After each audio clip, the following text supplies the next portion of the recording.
Good morning and welcome to the new edition of my Dr. Lamba's Awakening Call. A few days back, a political earthquake shook Pakistan. But the tremors were not felt in Pakistan. The tremors were felt all over the world, especially in rational, right-thinking people. But Pakistan survived because it became a way of life with them. The new government headed by Imran Khan had invited Professor Atif Mia to head Economic Advisory Council, and within a day or two, an agitation propped up by the right-hand people of the Imran Khan's government threatened Imran Khan to throw Atif Mia Sahib out, or they would withdraw support. And this was a tragedy for rationality, for logic, for reason, and for non-discrimination. He was thrown out for the simple reason that he belonged to a religion which is a part of Islam, but some hardliners refused to accept Ahmadiyas as Muslims. Though Ahmadiyas proclaimed themselves to be Muslims and steadfast Muslims at that. But Indonesia and Pakistan declared them to be heathens, non-believers. And they are bracketed with Jews, Christians and Hindus as kafirs, as non-believers. Maybe in some ways they are worse because they think that they are an insult to the memory of Hazrat Muhammad. Well, I'm not going to talk about the comparison between Ahmadiyas and Shias and Sunnis and other sects of Islam, but I'm going to talk about this event where a person who is of international repute was invited and then thrown out unceremoniously, unwept, but not unhonored and unsung. Now revert back to 2014, and Pakistan at that time was in turmoil. This young person called Captain or Kaptan in Urdu was launching his dharnas, sit-ins, and they were massive ones. The people was spellbound. The whole nation was riveted. And one of those speeches in those heady days, Imran Khan was waxing lyrical about his favorite topic, appointments on merit. And he mentioned a called Atif Mia. It was way back in 2014. Well, when I talk of Atif Mia, I think, it sounds familiar. And he extolled a renowned, globally acclaimed he would appoint as finance minister. And he said, whom else could he appoint?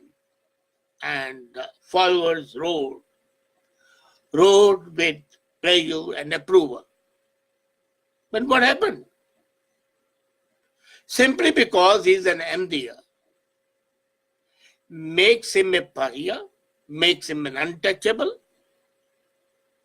And in this age, when we say that the thing should be done on merit, and when Imran Khan, who came on the plea of making appointments on merit,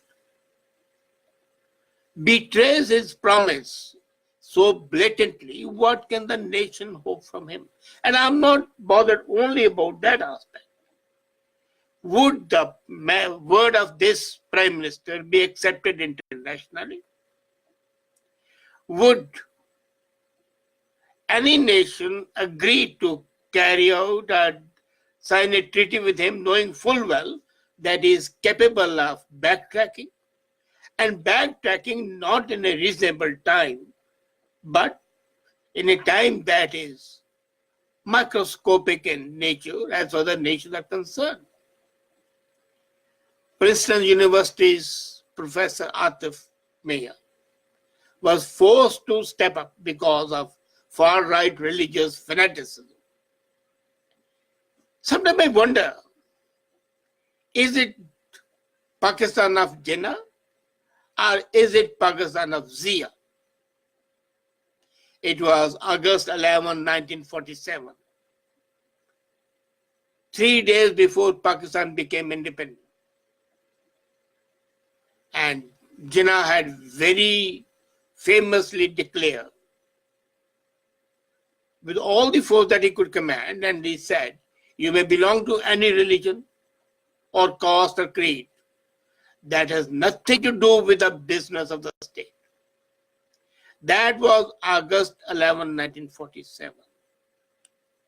71 years have slipped, and Pakistan has slipped far from Jinnah's beautiful dream. And it's not clear when this country can be considered to be an inclusive country, when this country shall come out of the morass of being a failed state and take a progressive path that its founding father had envisaged.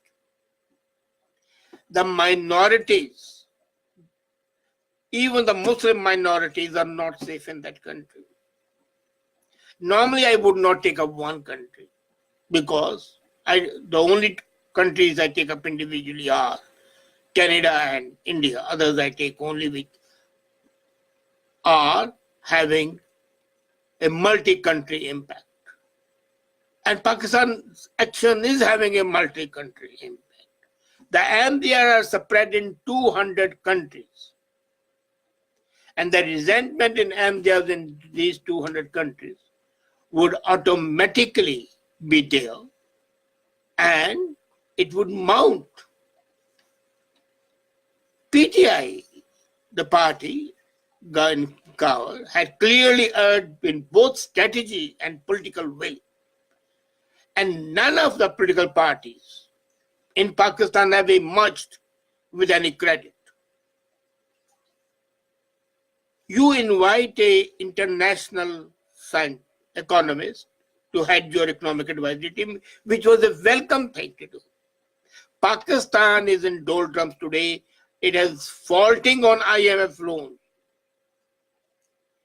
And there's already a preponderance of economic slavery to China.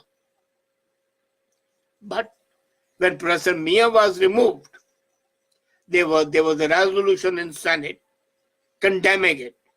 PPP, the party of Nawaz Sharif, did not join the contest. They did not say, why capitulate? And the tragedy was further enhanced when two other professors, our members, resigned.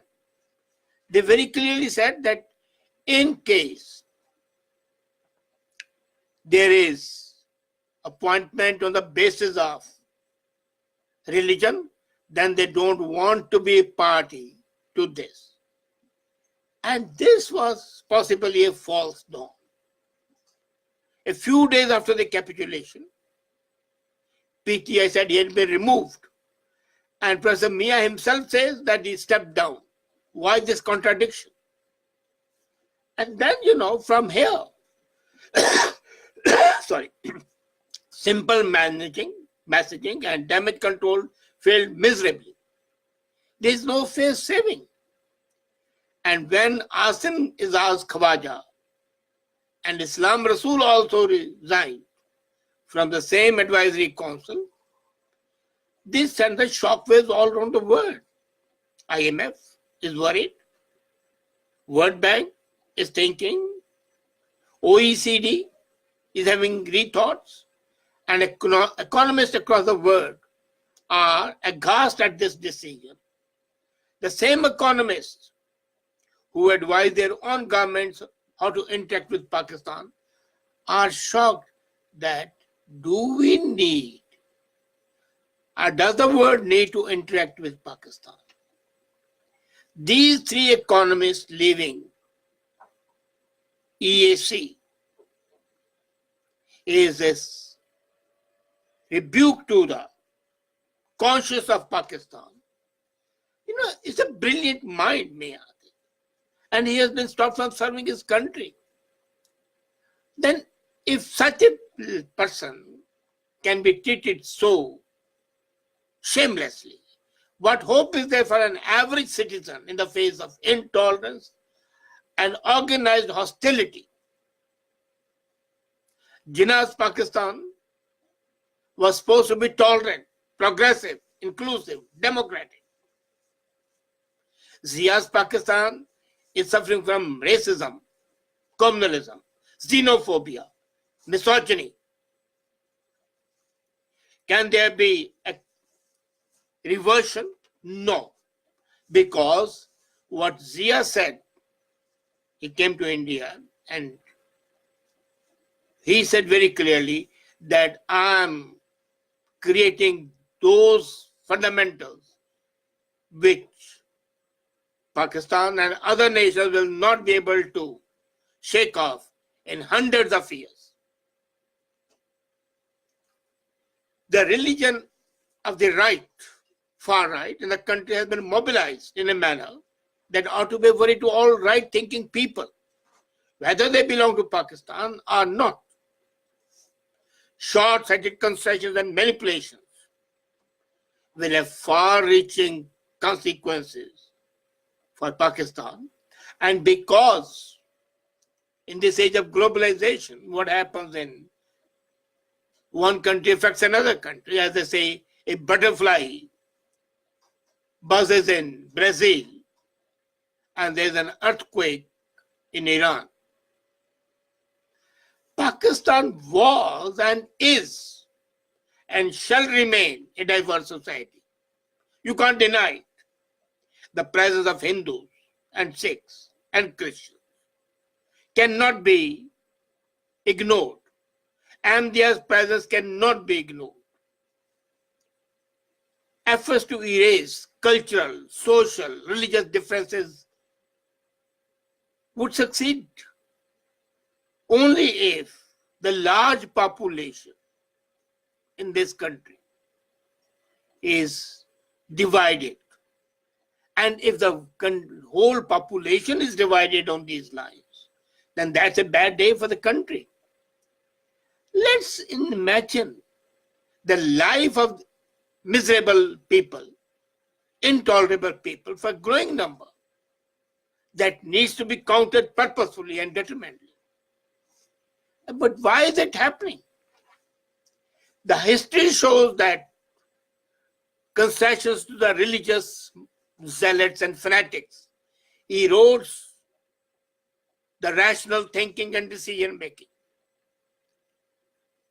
I was just reading a report and it shows that the religious tolerance leads to economic growth. And that's the reason that the Pakistan state is not growing economically.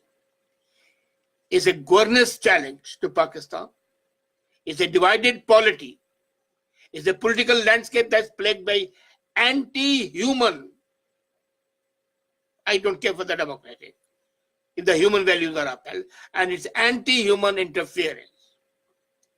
And there's no party in Pakistan, unfortunately today, that can take up the challenge of confronting religious extremism. My worry is that the security policy makers and the political mainstream of some extant militant networks might one day become so preponderant that the whole of the region may become an inferno. The people in Afghanistan, the people in India are sitting on a volcano that can erupt any time. The people of Pakistan are sitting on a volcano that is showing the signs of throwing 100 feet higher, 100 miles high lava, which shall engulf everything. Religious differences must not impede the state policies, must not impact the economic growth, must not harm the social intercourse. If that does happen, that's a tragedy for the country and also not a helpful sign for the neighbors. The sooner the Pakistan leaders realize it, the better it would be for them. Ahmadiyas need a breathing space. They need recognition of their capabilities, and they are much more capable. If you look at the history of Pakistan, Pakistan was saved by the intelligence of one person whose name nobody calls. That was Sahibzada Zafrullah Khan. What he did in UNO for Pakistan can never be ignored.